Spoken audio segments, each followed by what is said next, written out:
session 4 of the series that we've been looking at in Ecclesiastes, which I think has been very interesting. I really enjoy reading Solomon's work. Like I've said, it's interesting sometimes to read it. I have to go back and read it a couple times because the way he writes and kind of goes first person, third person in the way he's talking, kind of, you have to think about a little bit where he's going with this.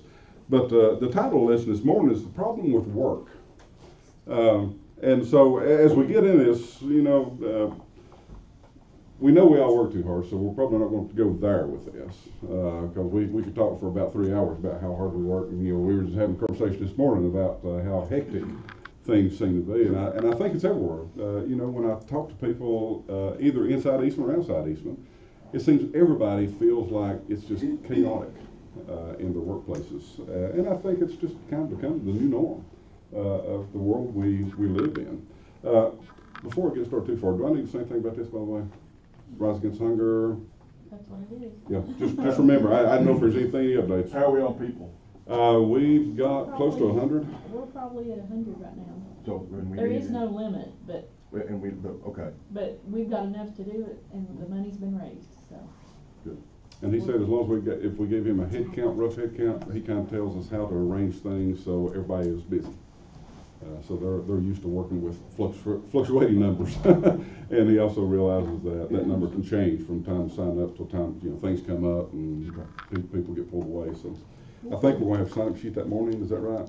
Well, just to kind of keep track, signing in. We'll also have a bulletin insert next week too to kind of remind everybody what time to be there and everything like that. Yeah, perfect. Okay. I didn't want to blow past that. I meant to say something about that before we started. So. What we do want to focus on this morning a little bit is talking about how work affects us. If you think about how much time you spend at work, whether you be in an office in a working situation formally, or you're at home working on things from that, or working on jobs at home. We have work can encompass many things that we do. Some work is very enjoyable. Some work is not so enjoyable. But so as we think about this, think about all of the things we do, all of the work we do, whether we're being paid for it or not. So with that in mind, what do we get out of work? Satisfaction. Something's accomplished. Yes. It's great to be able to look back and see what you've done, isn't it? When you can see what you've done, there are other jobs sometimes it's very hard to look back and you feel weak and you look back and think, I can't see a thing in the world I did. And that's difficult, and that happens a lot with folks. What's some other things we get? Exercise, yes. Compensation for most things. If we're working fortunately. Robin just says, do it, and you do it. So I don't know if that's as long as she might let you eat. Something like that. So, there are some things we get out of working. We're doing jobs for a reason. We're trying to accomplish something. Well, Solomon hits this a little different way, because Solomon's been looking at, as we've looked through Ecclesiastes, Solomon is running I'll call it a series of experiments. And he's saying, okay, I want to try these things because Solomon has wandered from God. He's got a strained relationship. And he's trying these things to see what brings satisfaction in this life. So what's it all about? And that's where Solomon gets into is, life has to be more than just day to day, going in, going out, and doing things. And there's really no satisfaction at the end of the day, many times. I get tickled. You hear people sometimes, they'll say, somebody's a self-made man or self-made person. Is there such thing as that? Really not, is there? You've had to depend on somebody in your lifetime to help you get where you are. Whether it be family members supporting you, parents supporting you, workmates helping you, somebody that you've worked for that's helped you. There's always somebody that's helped us along in our careers there, or things we're working on outside of work. I know, Scott, you do a lot of woodworking. That didn't just come to you overnight, did it? You had to put in a lot of time, a lot of effort, probably did a lot of research. on doing that. They love a really nice kindling. Your kindling's a lot nicer now, though, I have to say. You see some Scots work over in the youth building, the table and the sign on front of it, absolutely beautiful. But there's no such thing as really self-made. We all depend on others, and in many ways we depend on God for everything we do in our workplace. And in thinking about that, can we find gratification in our work in and of itself? And I know it's one of the things you're thinking, okay, is it want a yes or no answer? It's both. We can. If we find gratification in our work without God, though, is it very long lasting? And that's where we're going with our lesson today. Solomon gets into this. Did I call him Saul a while ago? Or did I say Solomon? Okay. I'm bad to flip back and I'll say Saul. And I'm like, no, it's not Saul, it's Solomon. Jeremiah had me messed up that morning. I called somebody Jeremiah 3 or 4 times. It wasn't Jeremiah we were actually talking about. But when you get a certain age, mind just does those things. The thing that Solomon gets into and finds out is that he's trying to work. He's trying to get this gratification and fulfill things in his life through his actions, what he does.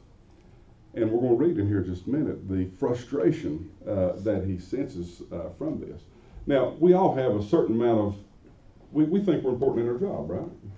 I mean, I hope I have a sense of Eastman needs me when I go into work. Now, you know, I do have enough reality. I've been there long enough to know that they don't really, but I hope they feel like they do, and I've convinced them they need me there to do something, so they keep me and continue to give me a paycheck until I'm ready to leave, not when they want me to leave. But you know, it's interesting when I look at that, and over the years I've seen people retire. That remember Russ Hickman? When Russ left, he was the SAP guru. I mean, everybody thought if he leaves, we're done. You know, SAP's going to shut down tomorrow. The day after he leaves, it's over. About 2 weeks later, people saying, Russ who? You know, it's just that way. As important as we think we are, we can be replaced. I have no doubts that when I retire one day, Eastman will keep running and never miss a lick, and they'll forget my name very quickly. That's just the way it works in business. You have plans and you work those plans, you back up and you keep going. But we've got to think about long-term effects of our work. So as we look at this, I want to think through this. Can God gain glory in our workplace through us? And if we don't think He can, I hope we see that today before we leave, that God can bring glory in what we do, and the way we present ourselves, the way we work. And it's so important because I get so frustrated, and we've talked to preacher about this sometimes funny. Gary has mentioned this several times, that when he first came to this area, he was a little bit ashamed to tell somebody when he's going out to work on something in the neighborhood or something like that, or in this area. He's almost afraid to say he's a preacher, because preachers had and still do many areas, got a name of, well, they're kind of lazy, or you know, and I'll say Christians do in general. I've run across several people that say, well, I don't want them on my work there. They go down to church, they don't do nothing. They're sorry employee. That's horrible. To have that reputation is horrible. And we shouldn't have. You know, Christians, in my opinion, you know, we're representing Christ no matter what we do. We should be the best employees they have. In my opinion, no matter where we go, we should be doing, because we're not necessarily working just for the places writing our check. We're representing God in everything we do, in every aspect of our life. And if somebody sees us doing something, you know, we're all hypocrites, right? I mean, to a certain degree, every one of us is hypocritical in our lives in some fashion, because we can't all do what we want to do, and we make mistakes. But the hope is, as we live our life, as people see our lives, they want what we have. They want that walk with Christ. They want that peace that they see in us, or I hope they see in us, that something's different. And that can happen in our workplace just as much as it can anywhere we go. That they see that in us. So I'm gonna read a little bit in this. I'm gonna go ahead and read it all this morning. We actually start in chapter 2 and we flip over to chapter 3, but I'm gonna go ahead and read through all this and we'll just pick out some scriptures this morning to go back and take a closer look at. So starting with chapter 2 verse 18 says, I hated all my work that I labored at under the sun, because I must leave it to one who comes after me. And who knows whether he will be wise or a fool. Yet he will take over all my work that I labored at skillfully under the sun. This too is futile. So I began to give myself over to despair concerning all my work that I had labored at under the sun. When there is a person whose whose work was done with wisdom, knowledge, and skill, and he must give his portion to a person who has not worked for it, this too is futile and a great wrong. For what does a person get with all his work and his efforts that he has labored under the sun? For all his days are filled with grief, and his occupation is sorrowful. Even at night his mind does not rest. This too is futile. Skip over to chapter 3, verse 9. It says, what does the worker gain from his struggles? I have seen the task that God has given the children of Adam to keep them occupied. He has made everything appropriate in his time. He has also put eternity in their hearts. But no one can discover the work God has done from beginning to end. I know that there is nothing better for them to rejoice and enjoy the good life. It is also the gift of God whenever anyone eats, drinks, and enjoys all his efforts. So if you read through this one time and just kind of go on, does it give you a good feeling about work? How many times does he use the word futile in here? You know, he's frustrated, he's disgusted with this. If you think about what he's saying here, what is frustrating him about this? If you think about where he's going with this, what is his big frustration?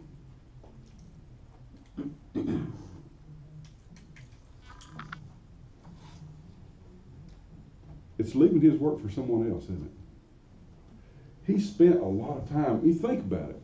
How much time do we invest in making something right? I mean, I'm very particular about things I do. And I want it to be just right. And I'll tear something apart and redo it if I have to several times to make it the way I think it should be. That may not be the best it could be, but it's the best I could do with it. And I'm really particular about it. And if you did all this work at a place you work at even, and then you move to a new area, you leave that job, whatever it may be, do you know who's going to come in and do that when you're gone? No. I mean, we don't have that choice typically to say, oh, I want them to do this because I know they'll treat it the way I did. You may get somebody coming there and they don't really care what it does. And then over a period of time, it falls apart. And that's where Solomon was so frustrated, because he's like, I do all this good work and I spend all this time, and then I'm giving it over to somebody that really may not care. And so I feel like I've wasted all this. It's futile, the work I'm doing. Even if you get gratification out of it at the moment, it's not long lasting, because of the frustration he has of having to give it over to someone who may not have worked for it, one. And, you know, I know we never see in our workplaces people put in positions that don't really deserve those jobs. Everybody goes into a position deserves it, you know. Yeah. That's all we'll say about that. But if you think you're giving it over to somebody that, in your mind anyway, does not deserve it, it kind of frustrates us, don't it? I spent all that time doing this and they don't even care. You know, they're just trying to put time in and go somewhere else where they can step up. It does frustrate us, and it does cause us to feel like he's saying, we get disgusted with it. And we can become very disheartened with our work, can't we? Because of that. Because it does bring frustration to us at times. He even gets down when we're looking, you know, he's talking about all the labor he did under sun, the skillful times, but he gets down and he's talking about in verse 23, he says, for all the days are filled with grief and his occupation is sorrowful. Even at night his mind does not rest. Have you ever well, awakened in the middle of the night, working. A few times a week. Yeah, a few times a week. Yeah, last night and that for.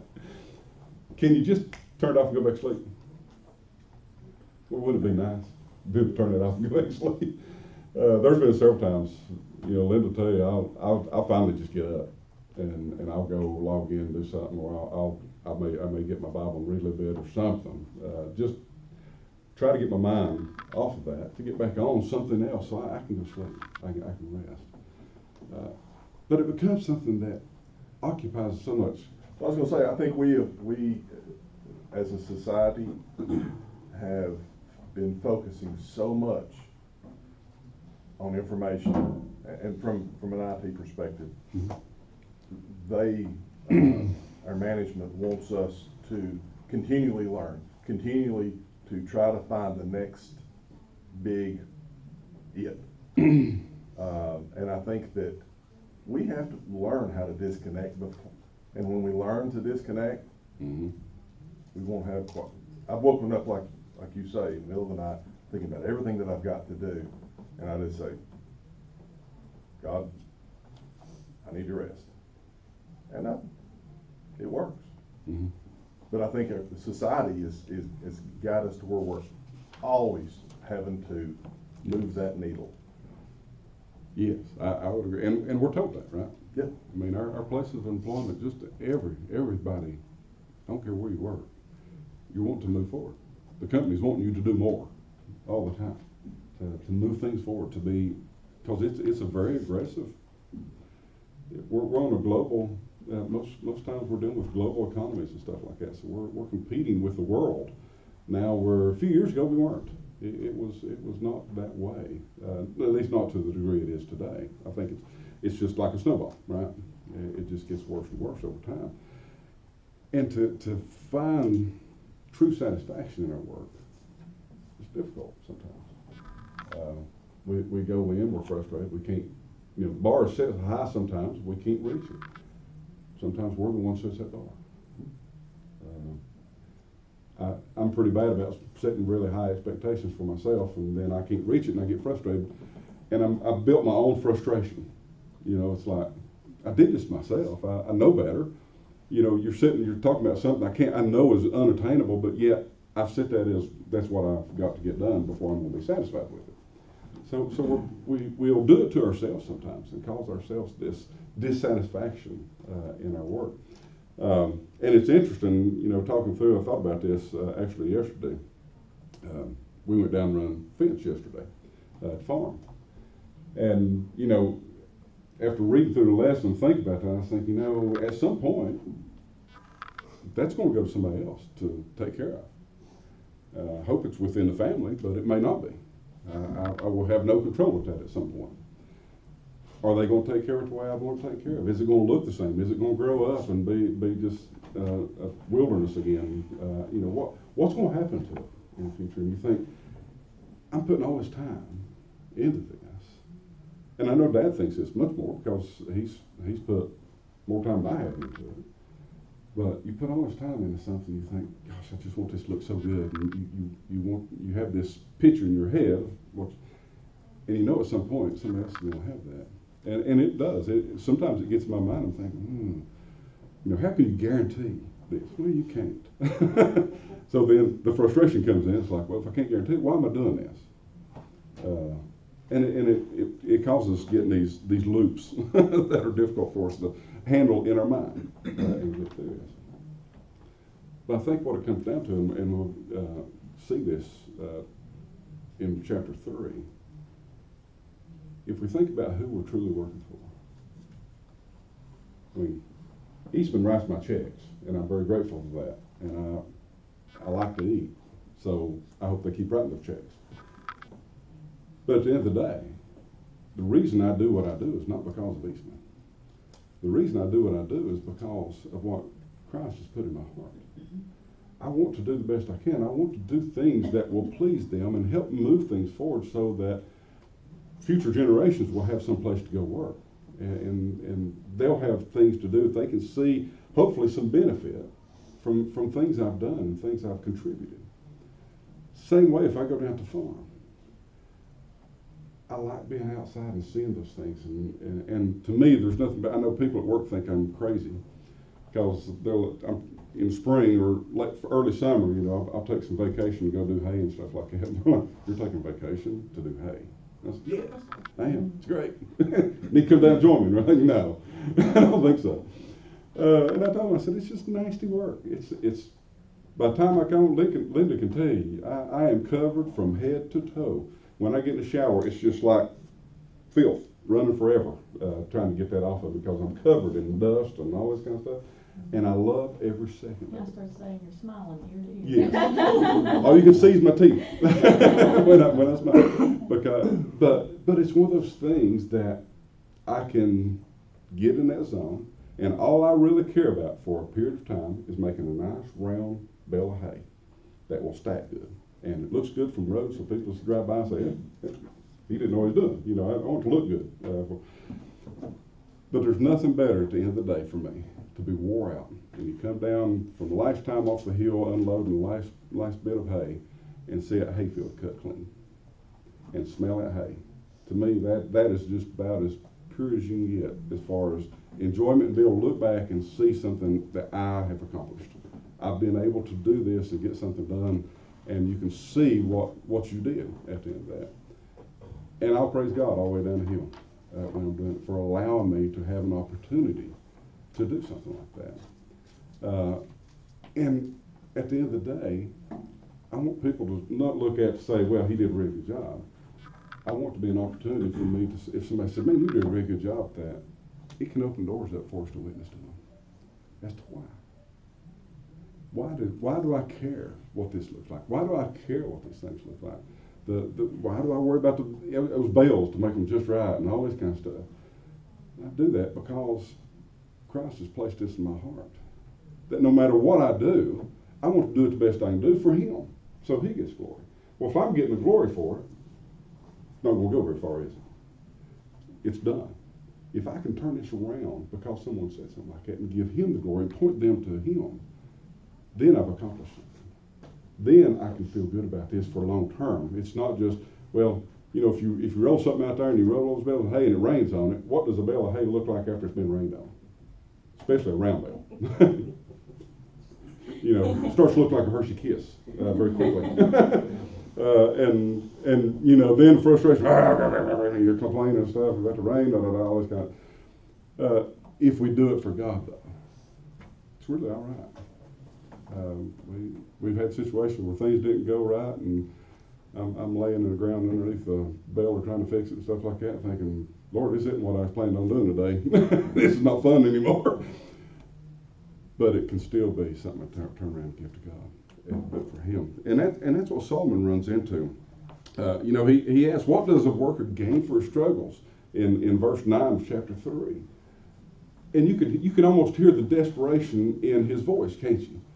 Solomon is trying his best. He's going through all these things that we've looked at. You know, talk about the life, the pleasure, the wisdom that he's got. He's trying all these things. What can give me something out of life? He's missing that. He's empty. And he's looking for anything. He's got down, you know, where we're at now. I'm talking about maybe work will be that thing. So he's focused here, and he's saying, I'm going to work, and I'm going to do this. I can see the fruits of my labor. I can do all these things, and I can see that, and I'll finally have that satisfaction that I'm looking for. Do we do that? I think we do, even as Christians. I find myself looking for something to bring fulfillment. And it may be work, it may be something else I'm doing that I'm thinking, this will be the thing that makes me feel like I want to feel.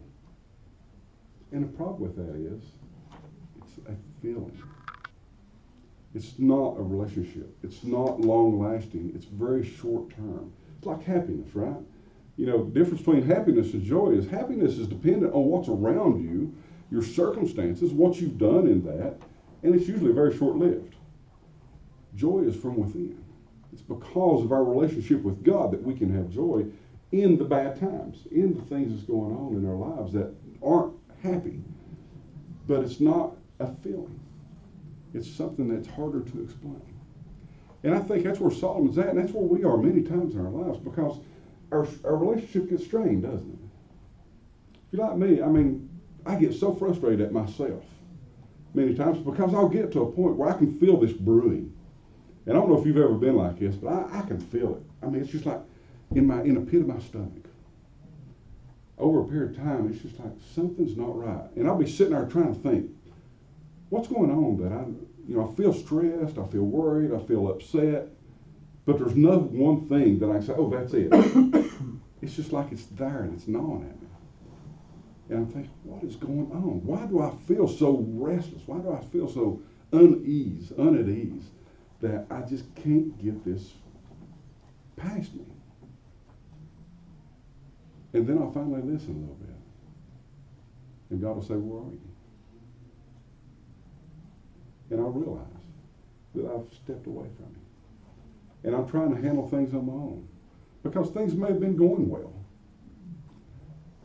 And many times that's when we step away from God, isn't it? I don't see too many. There's a quote I heard years ago said there's no atheist in foxholes during war. When we're in dire times, we're going to hit our knees.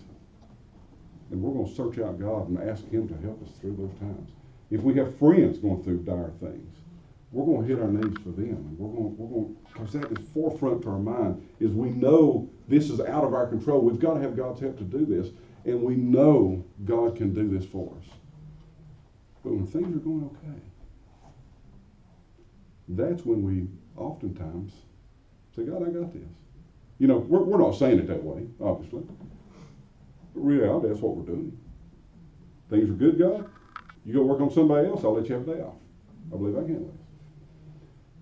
And we do. And then we do. And then we do. And then we do. And it snowballs. And then all of a sudden we realize, it's been a while since I've done my Bible study. It's been a while since I've really sat down, other than just maybe say a prayer over my food for 2 seconds, something like that. It's been a while since I've communicated with God. Devil loves this. Devil loves this. And that can grow over time to where all of a sudden, well, I'm not in church that Sunday. Well, it wasn't too bad. I think maybe a couple Sundays I'll miss again. A couple Sundays I'll miss. And then all of a sudden, that snowballs. And all of a sudden, this relationship, it's like building blocks, isn't it? We start building this wall between us and God. It's not that we're doing anything bad. It's just our relationship is not there anymore. And that fulfillment that we are looking for in our lives, all of a sudden isn't there anymore. And that's where we struggle. And that's usually when I find myself in that state of just like, and I can't explain it. If I pray, really pray, God will say, yeah, I've been trying to tell you this all along. You left. I'm right. I've been here the whole time. You left me to go pursue it. Now, it didn't mean I gave up my salvation. It just means I turned my back for a while. And I've tried to handle things on my own. Well, God chastises us for doing wrong. I think He very much does. And part of that, for me, that chastisement comes in the form of this feeling that I get, that things aren't right. Even though I can't really point to any one given thing, whether it be work or anything else, that isn't exactly right. I believe that's the Holy Spirit working with us. I'm not sure Absolutely God is. chastises us, but He allows the Holy Spirit to let us recognize that we're no longer in that close relationship with Him. He gets our attention. Yes. He definitely gets our attention. And I think we do have to, and sometimes we need this, right? We need this correction. Yeah. Because we do drift. We drift side to side on this. And we, we're bad about looking around. If you're going, if you've ever laid off rows to plant in a garden, I was horrible at this. Papa used to fuss when I do this, and when they had the farm down, and when he was living down there, they put out a huge garden. I mean, it's like to me, when I was that age, it looked like it was 10 acres of garden. It's probably more like 3/4 acres. But the rows went on forever and ever and ever and ever. You're going down there with the hoe trying to cut a line to put corn in. You know, I'd go down there, and of course, you know, at that age, I'm like, you know, doing this, I'm looking around, and look up there, and that road's doing this, all the way up through our stuff. And Papa was like, son, look at that road, they look very straight. And he would gently correct me and say, you know, here's how you need to do this. And I'll never forget him saying, okay, once you start plowing the same thing, if you're running a disc or something up through something, he'd say, I want you to he said, look at that post up there. And he said, never take your eye off that post. And he said, you're going in a straight line. He said, I guarantee you, if you don't take your eye off that post, he said, you're going in a straight line. And he said, you don't have to put a string out here. Because I always thought, how does he do that? His would be straight as an iron stuff. And I'm like, I'd have to put string out and do all this kind of stuff. And I'm out there to take measure from the corners and all this kind of stuff. When I got older, I didn't care when I was younger. And I thought, I had it. And sure enough, when I did it, wow, that worked. As long as I didn't look to the sides. That's what that's all he wants us to do. God's saying, if you look at me and don't take your eyes off of me, you'll go on a straight road. You won't have all these things. Now, we're still going to be hit with these things, but we won't get so distracted to where we're taking these offshoots.